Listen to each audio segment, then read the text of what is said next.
So Pat COLBECK is an engineer, and he worked on wiring for the International Space Station, which I think is really awesome. I'd like to get up there sometime, take a look at your work. I'd have to talk to Elon Musk about that one. He's a former Republican member of the Michigan Senate, and I guess you termed out at that. And he was also a gubernatorial candidate. And I'll say one thing about Pat's candidacy for governor. He had such a loyal following. It was amazing how you put that together, Pat. It was, and I was watching you were giving updates daily from your car. You were driving all over the place. From the car while he's driving, he was giving Facebook updates, which I thought was very amusing. Anyway, Pat's in the back with, got his new book out, The 2020 Coup, What Happened and What We Can Do. He's selling it in the back. The 2022, he's selling it for $20. It takes 20/20 vision to read it. So everybody, please welcome Pat COLBECK.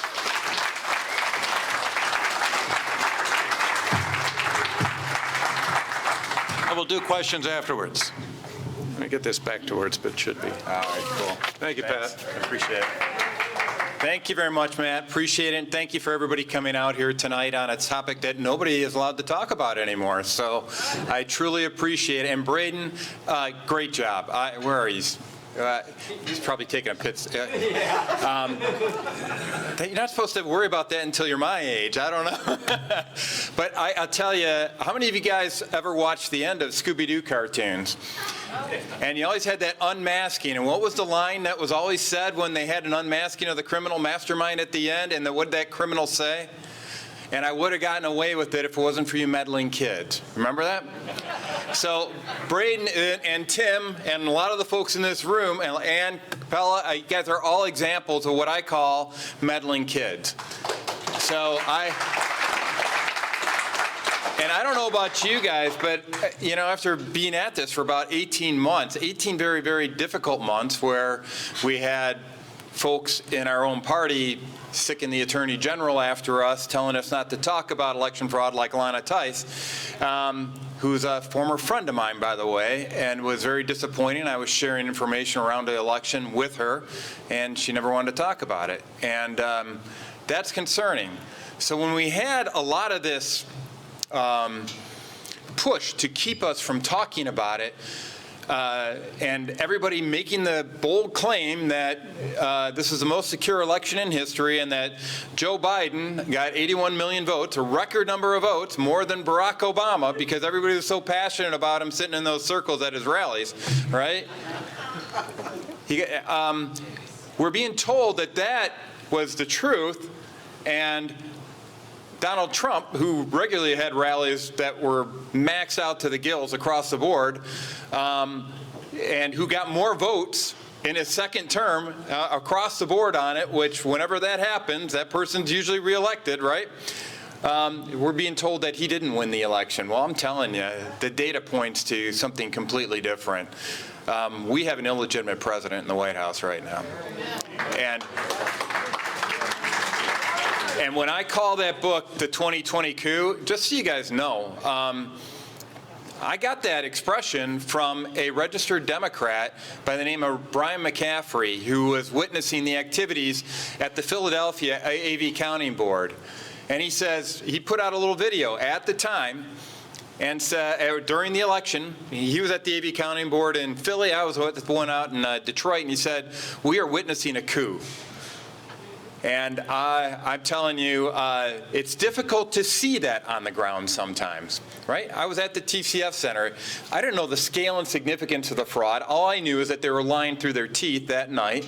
I knew that they were deliberately obstructing poll challengers, which is a felony. I knew that we weren't the ones getting penalized for violation, or we were the ones getting penalized for supposed violations of a bogus 6-foot COVID rule that was stopped via an injunction before the election, yet we were the ones getting hammered on that. And the Democrats, who were flaunting every single election law known to mankind, were getting away with everything. I knew I was very frustrated, but I didn't know the full scale and scope of that frustration. I was actually at the TCF Center when they had the nice little delivery trucks coming in the back at 3:30 in the morning, delivering ballots. I'm going to show you where this fits in just a little bit into the scheme on how they stole the election. I was there when they put the pizza boxes up on the windows.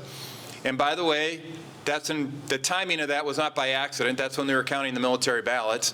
That's when they locked us out. We had maybe about 12 Republican poll challengers in there, covering 134 AV counting boards, 25 tabulator workstations, and about 12 adjudicator workstations.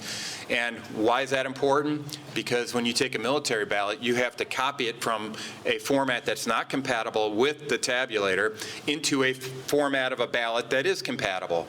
So what do you think the odds are somebody with Trump derangement syndrome is going to go off and fill in that Donald Trump circle on that ballot, on that new ballot? Not very good. So they picked the time where they actually did. Those ballots were available for about 12 hours prior to that. They were twiddling their thumbs doing nothing from midnight to 7 a.m. They could have counted them then. We had poll workers sitting by because those ballots were there. They didn't do it then. So the pizza boxes, when you think of pizza boxes, make sure you understand they're stealing military votes at that time. They don't want oversight of the military votes at that time. And then I was also there crawling around on the floor. Matt mentioned that I did wiring on Space Station. I'm also a certified Microsoft small business specialist. I've connected my share of computer networks in the past before. And yes, indeed, the machines at the Detroit AV Counting Board were indeed connected to the internet. They all had this little internet icon in the bottom right-hand corner. If you've got a Windows PC or laptop, there's a little internet icon in the bottom that when you're connected to the internet, it shows one version of that icon. When you're not connected, it shows a little broken globe icon. These all had the internet connectivity icon. And by the way, after the fact, we got to verify, because I couldn't take pictures while I was in there, at least not legally. Or I can't say legally I could have, I just couldn't have and still stayed in there because they would have kicked me out. But we have footage from the walkthrough, pre-election walkthrough, that confirms everything I'm talking about. So the key thing is, why are they lying about it? Why do they have to lie about the fact that they were connected to the internet? And it all fits into how they stole the election. So we'll talk about that in a sec. But the main thing I wanted to highlight, even though we had all those bad experiences at the time of the election, even though it's been difficult pulling together all this data from all of our meddling kids all across the state and all across the country, and actually I've gotten a lot of phone calls and emails and texts from people overseas, people from places like Bulgaria, United Kingdom, and France, and New Zealand that are upset about what's happening here in America, because guess what? Once we go, they all fall. So this is a big deal. So bottom line, though, is for the first time in a long time, I'm feeling a wind at our back. The wind is in our sails now. And it all comes on the heels of that documentary, 2,000 Mules. How many of you guys saw it? We've got another group of meddling kids in Michigan. It's called the MC4AI group that's been working. They've got, by the way, if you own stock in Visine, you don't want to buy more, because these people are looking at all that video footage for the surveillance video and helping out Catherine Engelbrecht and her team in examining all these surveillance videos. Now, it's focused on Wayne County right now, but if there are folks that want to go off and procure via FOIA the surveillance video for Oakland County, for Macomb, and other counties, please start doing that. There's limited resources. We don't have Zuckbucks supporting us. And but bottom line is, election is that we have to fight back in an information war right now. And I'm convinced we are not going to be successful in the courts of law until we're successful in the court of public opinion, which means we have to pierce this media blackout, this media censorship, this veil of censorship that's going on all across the country. And 2,000 Mules was able to do that. I'm hoping my book is a good companion for the folks that want to read stuff as a companion to that. And I also want to thank my friend Mike Lindell, too, for all his work, because he single-handedly kept the discussion of election fraud in the public square for a long time, and he took a lot of ridicule, a lot of attacks. I was there when Jimmy Kimmel called him up to invite him on the show, and he said, you know what, we're going to do it. Even though he knew he was going to be skewered by him, he goes, you know what, I can still, there might be just 10 people or 10% of his audience that has never heard about this election fraud that I'm going to be able to reach. And so I'm going to weather all the garbage that he's going to throw at me, but you know what? what? There might be a couple people that are going to be paying attention and start opening up. And I'm telling you guys, despite this onslaught of censorship and name-calling and attacks by even Republicans calling for the Attorney General to investigate us, we're persevering and we're starting to pierce that veil, and we are making progress right now. So please be encouraged. So there's so many different areas I want to delve into, and I get your questions ready, because literally I can go down some pretty detailed rabbit holes right now, and I don't think you guys want to go down all that. I'm going to focus on a couple things. Number one, how did they steal it? What happened? And then second of all, what can we do about it? And we'll just kind of tee it up for that. Does that make sense? All right, because if you don't understand what happened, you're never going to protect us, never going to be able to protect us against this in 2022. Now, I want to go beyond that. I want to hold these guys accountable and put some orange jumpsuits on them, right? And I don't care if it's down to the last 1 minute of Joe Biden's term in office. I want him out of there. I want him escorted in that orange jumpsuit out of there, along with the rest of his cronies. And we're getting to that point, by the way, if you're following the Durham investigations. Just so you guys know, the Sussman bone's connected to the Elias bone, which is connected to the Hillary bone. Guys, so how many, Wes Nakagiri, how many of you guys know Wes? So Wes was dressed around in that lock her up costume for Hillary. I think he's going to have to break that out. He might even have to share it with her, because she may need that orange jumpsuit here soon. Hope springs eternal. I know it's difficult, because you look at the landscape, and it's very difficult. You got to have a special kind of hope and a special kind of perseverance. Well, I think all of our meddling kids, like Braden and Tim, I've seen that meddling kid spirit all across the country, and it's encouraging, and it's finally starting to pay dividends. So here's what happened. And when I did this in the book, by the way, I tried to walk people through my journey on this, because I said I didn't have the full picture when I was working at the TCS Center. All I knew is that they were cheating and they were lying. All right, that's all I knew. I just didn't know the scope of it. And by the way, it was kind of interesting. A friend of mine was with me as a poll challenger. And how many of you guys know Trucker Randy Bishop? All right. So he came down to Detroit because nothing ever happens in Antrim County. And so he wanted to make sure that things were really taken care of down here. So that was kind of a fun little side note. So the evidence, I put forward a theory, and this is since the second week of after the election. I said, you know what, we got to put together a concept of operations. How did they actually go off and steal it? Because I was drinking from a fire hose of evidence from a lot of different people across the board. The more I spoke up, the more people started giving me information, and I'm only one person. I'm giving her all she's got, Captain. I can't give it more, And in that context, we had to frame it so that I could start organizing the data. And so I put together a model or a theory on how they could have stolen it. Now, thankfully, when I was in the Michigan Senate, I served as vice chair of the Election and Government Reform Committee. And I took that role very seriously. As a matter of fact, one of the first things I did is I diagrammed out all the election processes and mapped them all out, everything from voter registration to what happens in a recount, how do you certify an election. So that served as a pretty good platform. And I took that the next step in the wake of the election. I said, well, if I wanted to steal an election, how would I go off and do it? And I mapped that out and put together a theory of how it would be stolen. And from that point forward, every time I got a piece of evidence, I mapped it against that theory and saw, does it fit or doesn't it fit? And I worked with experts all across the country to go off and evaluate that. And here's what we came up with.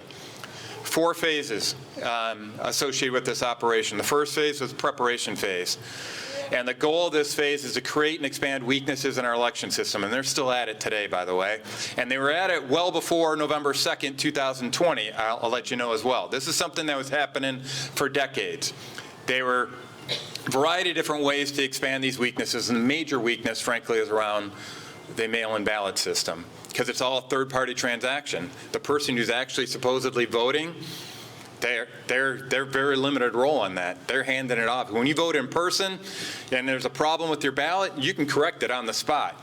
When you're doing absentee, not so much. You're depending on a lot of people behind the scenes to get the job right? So here's what they did to create and expand that weakness. First of all, they seeded the voter file with a bunch of fraudulent voters, phantom voters, the lost voters that Braden's talking about. We have a memo from former Secretary of State Ruth Johnson, now a current senator, as you guys well know. She had a memo to her colleagues, internal memo to the Senate.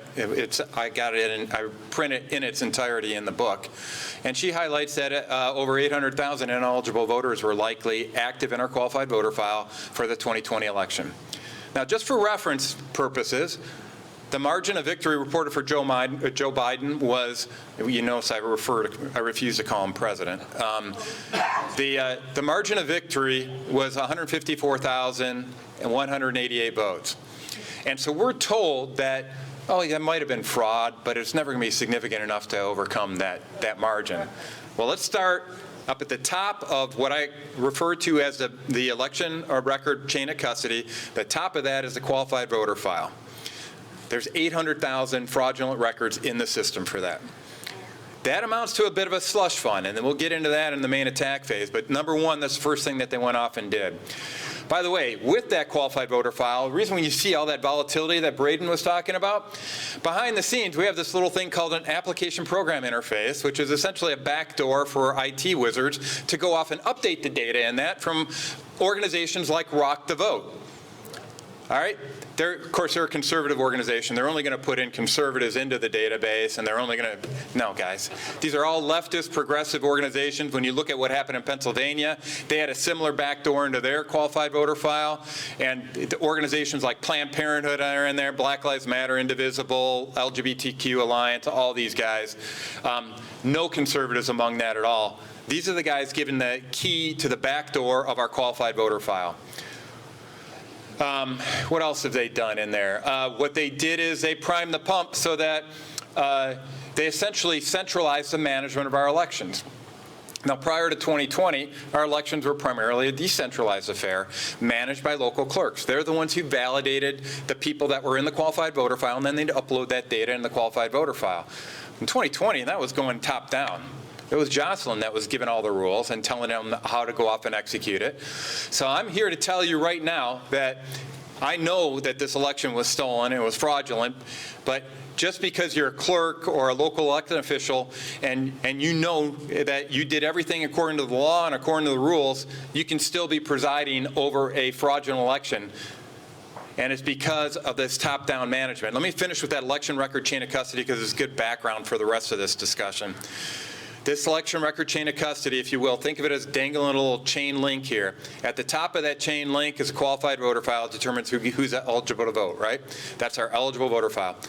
The next link in that chain of custody are the poll books. The poll books are essentially precinct-specific extracts of that qualified voter file. That's what's used by poll workers to determine who gets a ballot and who doesn't. It's also, we're supposed to be keeping track of things like who voted absentee, when did they get their ballot, when was it sent out, when was it received. It's a little journal that's supposed to be out there to track the conduct of our election. The next link in the chain of custody is the ballot, right? And there's a lot of people that believe you just count the ballots and you know whether or not you had a high integrity election. Oh man, that is so wrong, and we'll talk about that later if you guys want. And then the last link in the chain of custody is the vote tally itself. All the rest of that stuff doesn't really matter if you can go off and make up your own vote tally, right? And by the way, we have evidence that that's exactly what they were doing, and that's part of the backup attack. We'll talk about that. But that chain of custody is very, very important. So if you've already broken that first link by priming the pump with the qualified voter file being wrong, you're already in a world of hurt. So when you centralize the management of the election, how do you do that, right? First of all, you have something called an electronic voting system. All right, if you were manually counting these ballots across 4,700 plus precincts throughout the state, you're going to have a lot of bodies out there to corrupt the statewide election because you got to have them in those precincts, you got to have them up in the 83 counties, and you got to have them in the Secretary of State. There's a lot of bad people that have to be involved to go off and steal an election. you have an electronic voting system that enables you to connect all these systems together via something like an internet connection. Now all of a sudden, one person with an IV drip of Red Bull sitting in their mom and dad's basement in Beijing, China can control our elections. All right? And I'm not proposing that's what happened here, so for everybody who's going to sit there and go, COLBECK thinks somebody with Red Bull stole our election. No, that's not what I'm saying, guys. All I'm saying is you create vulnerabilities. When you centralize the management of the elections here, you create instances where you can steal an election, like what happened with J. Michael Rubenstein out in Green Bay when he was controlling the Green Bay elections from a hotel room. So you increase the vulnerabilities in our election system.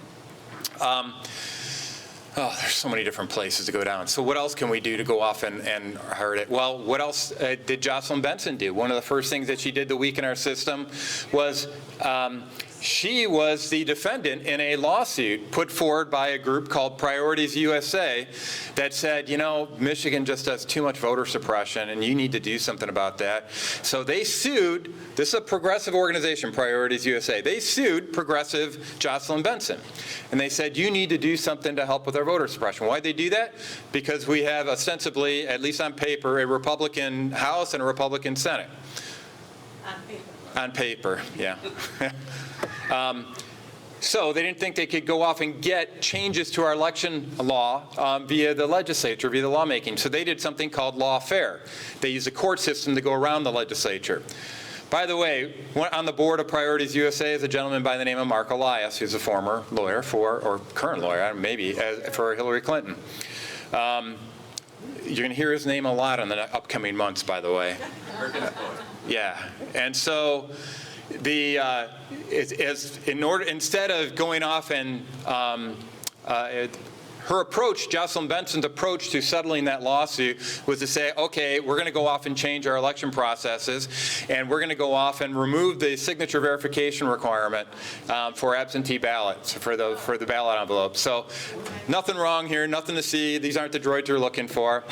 But that's okay. Our Republican legislature came to the rescue. In December, after the election, they filed a lawsuit and eventually won that lawsuit against Jocelyn Benson. And, you know, the Judge Chris Murray in the Court of Appeals made a decision in a very timely fashion in March of 2021, well after the inauguration ceremony for the President-in-Chief of the White House, and said that, you know what, she violated the Administrative Procedures Act with that action.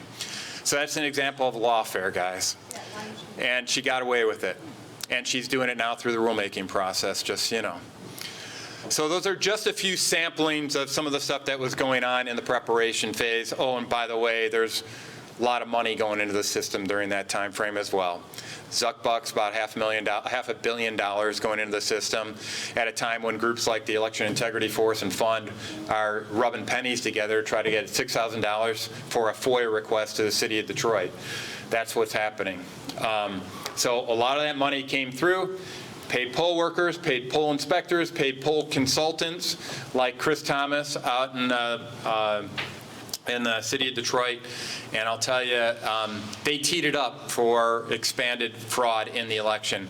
And if they do that right, that fraud's going to be executed in a way that nobody's going to detect. So let's go into that second phase here. And that second phase, I call it the main attack phase, and that was Chicago-style mail-in ballot fraud. That was designed never to be detected.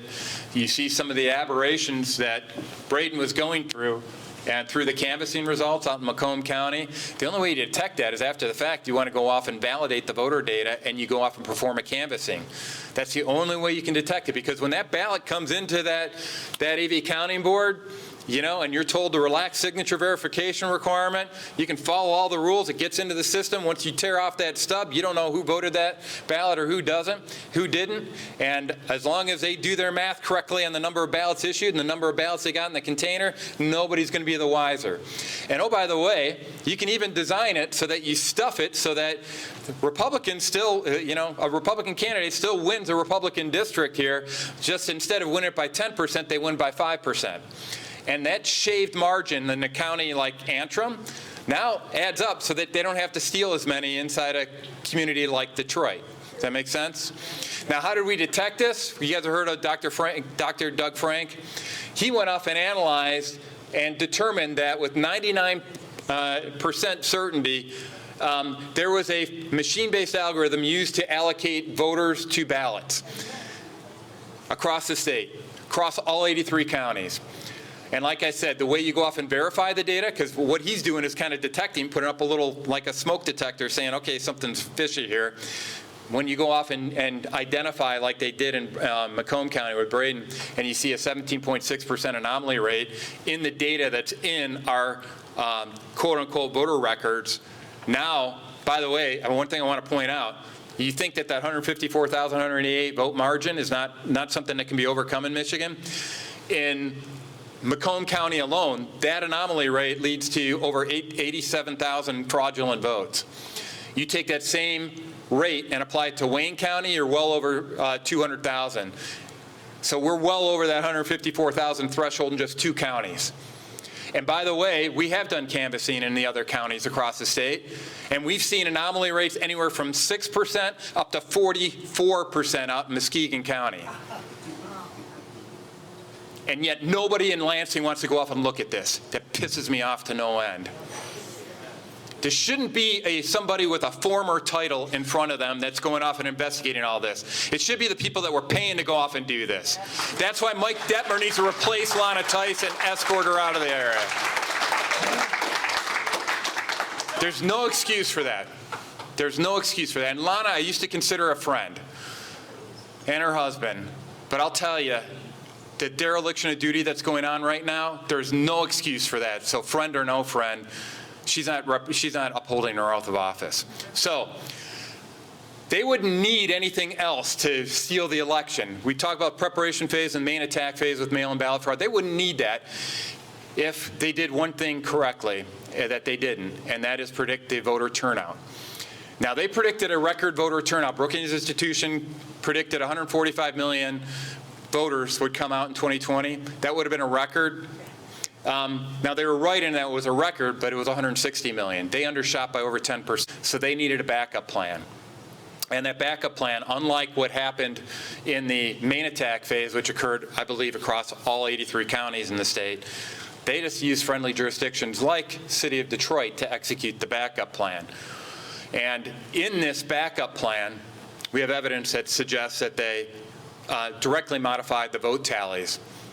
And remember, if you modify the vote tally bone, though, you got to connect it to the ballot bone, right? And if you modify the ballot bone, you got to connect it to the poll book bone. Did we see any evidence that supports that that kind of activity was going on? Yeah, as a matter of fact, we did. Let's start with the vote tally. There's a cumulative vote tally report that's put out by Edison Research, which is an aggregator of the election result data that feeds it to all the media outlets. And at 5 o'clock in the morning, something very strange happened. The cumulative vote tally went from like 3.4 to 3.5 million down to 0, and then popped back up again to 3.5, 3.6 million. That's very weird, isn't it? That's the cumulative vote tally. Why would it ever go down to 0?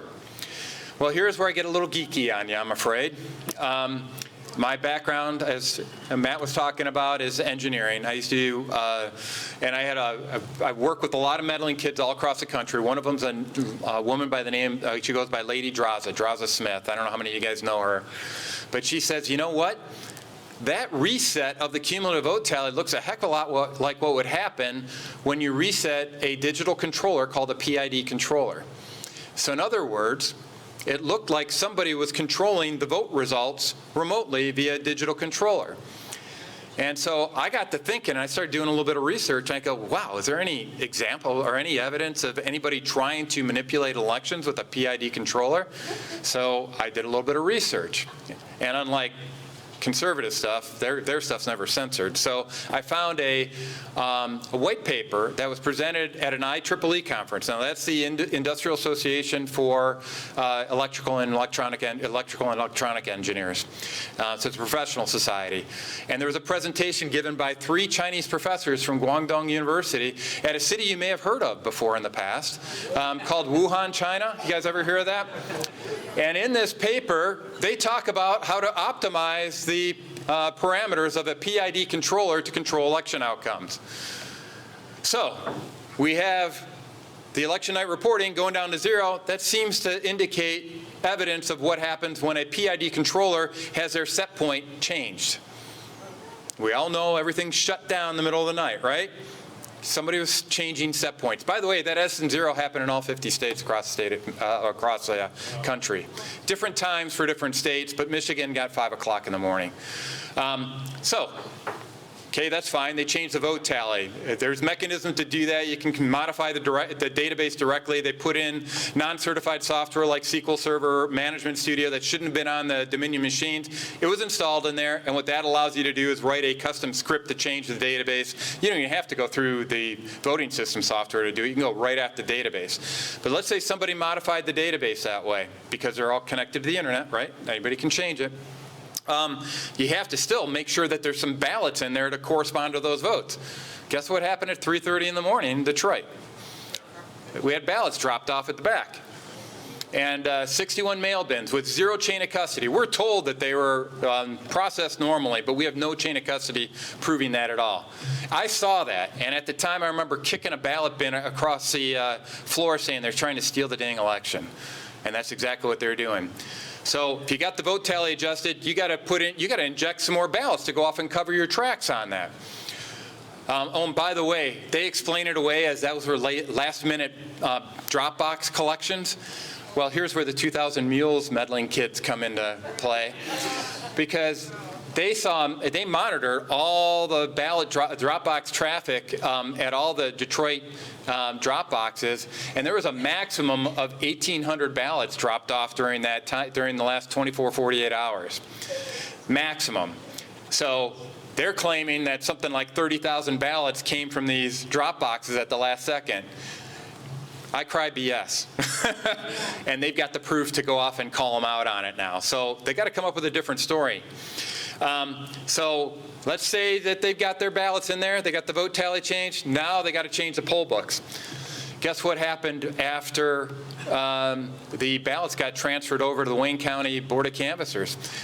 They found out that they had precincts out of balance by as many as 600 ballots. Now, just for reference, maybe about 1,500 people vote on average in a given precinct. So when you're out of balance by 600, which means you can have 600 more votes supposedly cast than you have ballots or vice versa, something's wrong. Something's really, really, really wrong. Well, guess what? 13 days after the election was held, we had some alert meddling kid poll challengers monitoring a delivery of a black box coming into the Wayne County Board of Canvassers.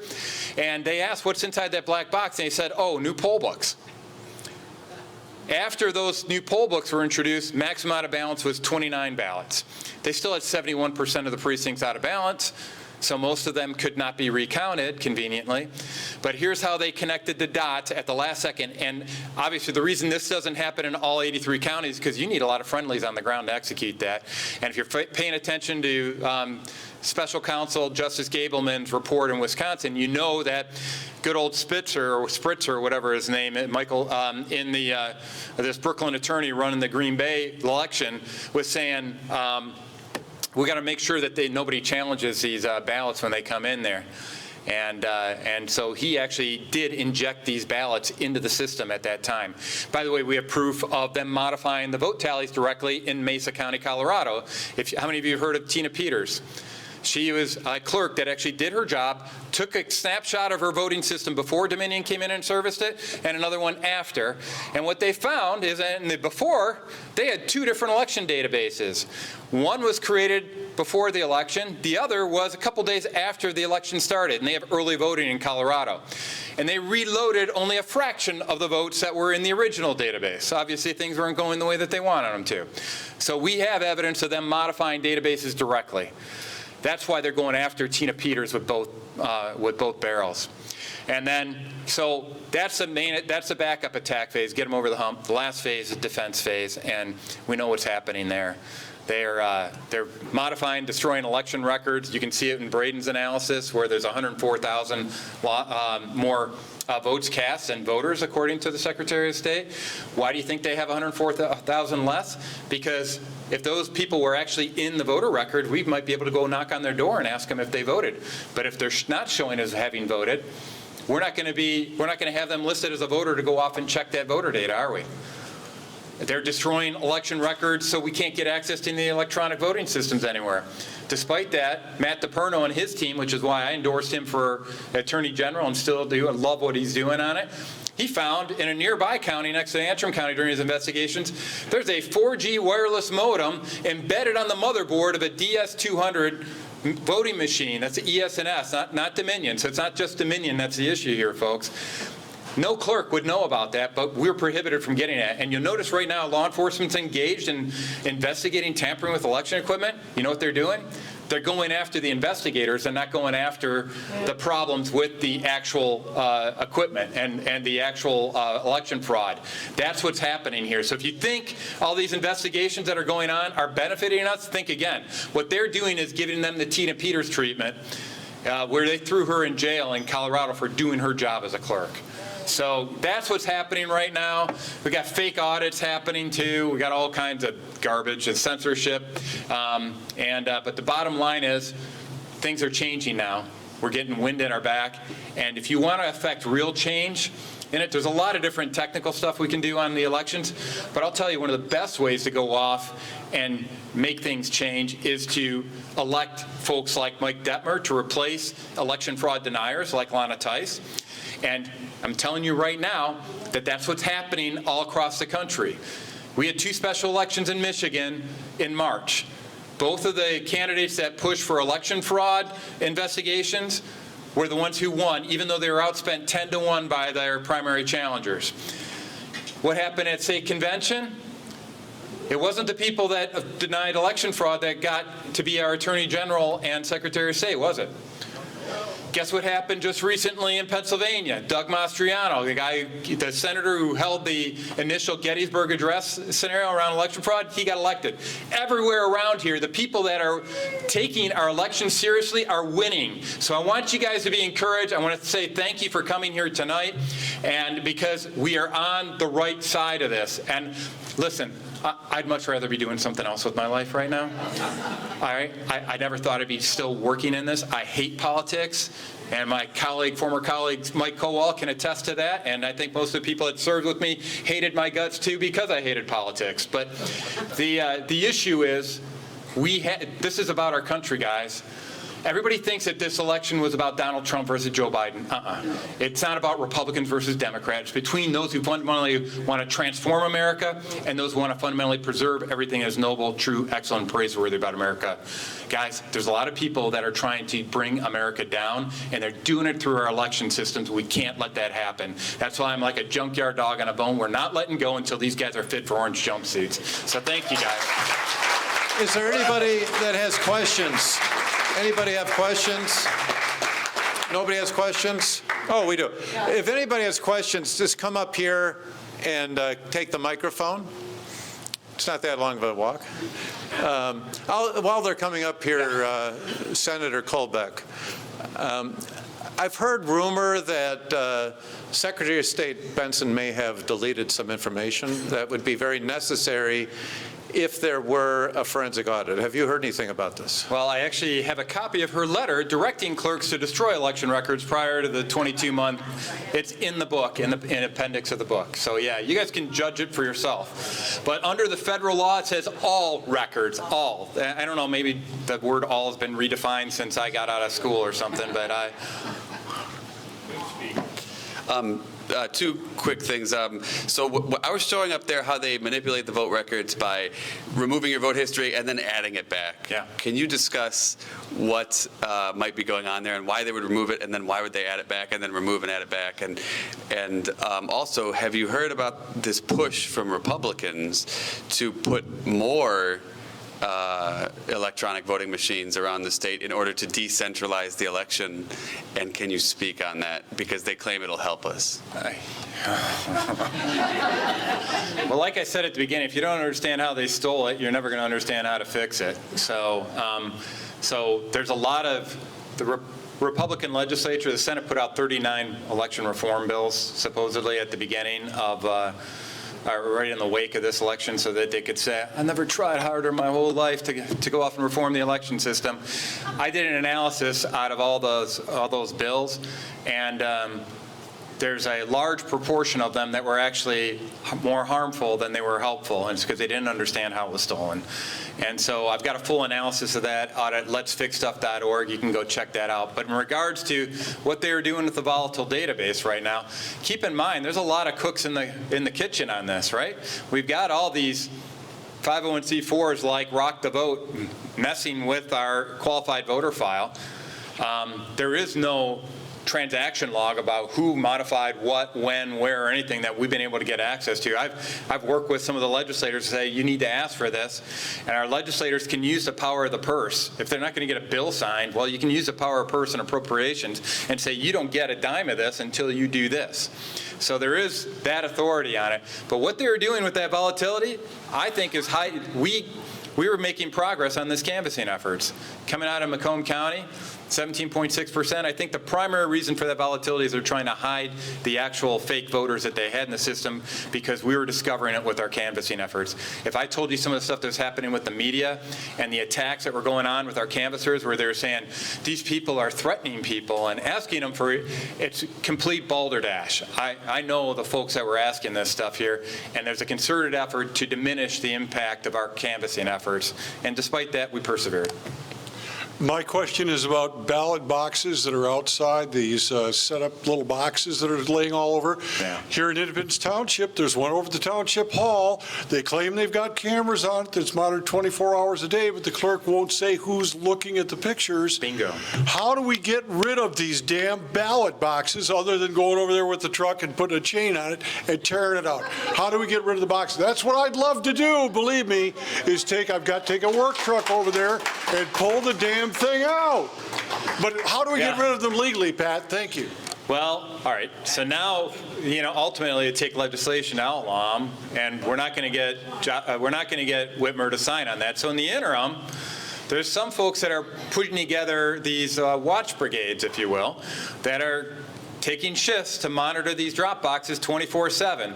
And so while they fight us and won't give us access to the surveillance footage in most of the communities around the state, we can take matters into our own hands and film it ourselves. And I'm not going to say that's not fraught without danger, because what's going to happen is they're going to claim that we're suppressing the vote by intimidating them and all this kind of stuff. All we're trying to do is protect the vote.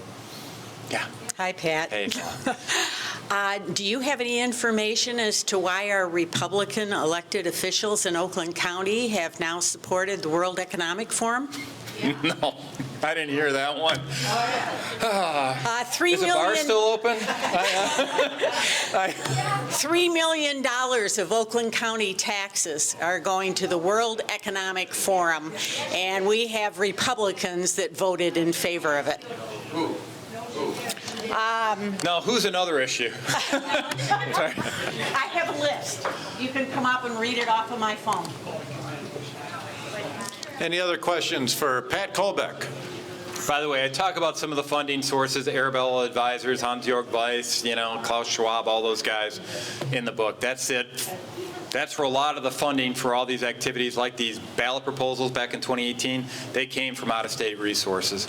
And there's indication that these are foreign sources, which is supposedly a no-no, or used to be a no-no back when the laws mattered.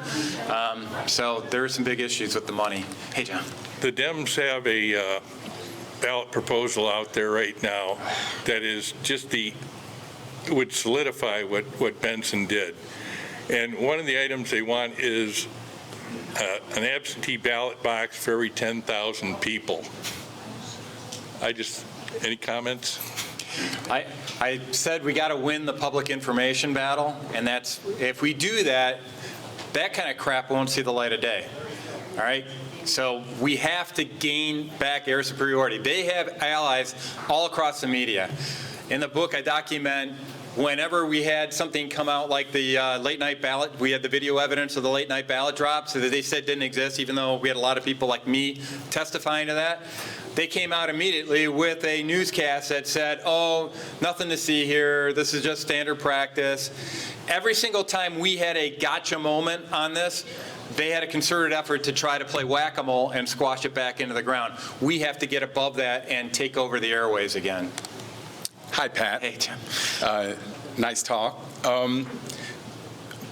With the, what role can the sheriffs play when it comes to holding people accountable from a county level and possibly collaborating? Because we know we can't rely on the Attorney General. Right. But what role can the sheriffs play to advance this effort? We have a group of sheriffs that are doing just that right now, and what they're doing is taking our evidence. They want to have the surveillance footage to corroborate some of the data from Catherine Engelbrecht and her team that was exposed in 2,000 mules. The issue is they've only done the analysis and got the data for Wayne County. And so if we're going to go off, and we're not going to get any Wayne County Sheriff support, just so you guys know. I hate to break it to you, but so the counties that are interested, and we need to get their surveillance footage. And which means we got to issue FOIA requests, and we need to be persistent on that. And if they refuse the FOIA request, we have to file lawsuits against them. And I'm not a litigious person by heart, but now I'm starting to get more and more cozy to the idea you got to file lawsuits to get action, because they're saying talk to the hand right now. If you get that data and you couple it with the canvassing data that folks like Braden have put together, now all of a sudden they've got some actionable data that they can start forming a grand jury, and when they have a grand jury, they can put out some indictments and then court cases as a result. And we need the sheriff's involvement to get rid of the concealment on some of the records that Catherine Engelbrecht and her team have for the cell phone records, because we can't trace them to a specific person without their assistance. Yeah, so. Pat COLBECK, thank you so much.